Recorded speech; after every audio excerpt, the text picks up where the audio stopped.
যে 10 প্রকার নারী যাদেরকে আল্লাহ পাক রব্বুল আলামিন অত্যন্ত ভালোবাসেন, সে 10 প্রকার নারী হচ্ছে যে নারী সব থেকে বেশি ক্ষমা করতে ভালোবাসে, ক্ষমা করে দেয়। সূরা ইমরানের 134 নম্বর আয়াত।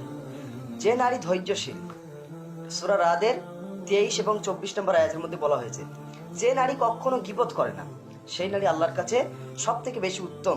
সেটা হচ্ছে সূরা হুমাজার 1 থেকে 9 নম্বর আয়াতের মধ্যে বলা হয়েছে।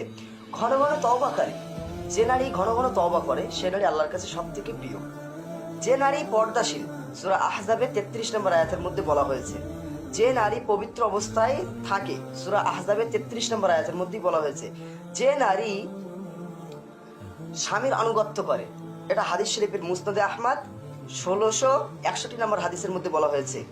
সময় মতো নামাজ আদায় করে, সুনানে আবু দাউদ 125 নম্বর হাদিসের মধ্যেই বলা হয়েছে। যে নারী তার লজ্জাস্থানকে হেফাজত করে, এটা সহিহ বুখারী 6474 নম্বর হাদিসের মধ্যেই বলা হয়েছে। আর একটা যে নারী, সে নারী হচ্ছে যে নারী বের হওয়ার সময়, রাস্তায় বের হওয়ার সময় সুগন্ধি ব্যবহার করে না, সেই নারী আল্লাহর কাছে সব থেকে বেশি প্রিয়। আল্লাহ পাক রব্বুল আলামিন আমাদেরকে সব থেকে বেশি বেশি আমল করার মতো তৌফিক দান করুন, আর এই সমস্ত জিনিসগুলো বোঝার মতো তৌফিক দান করুন।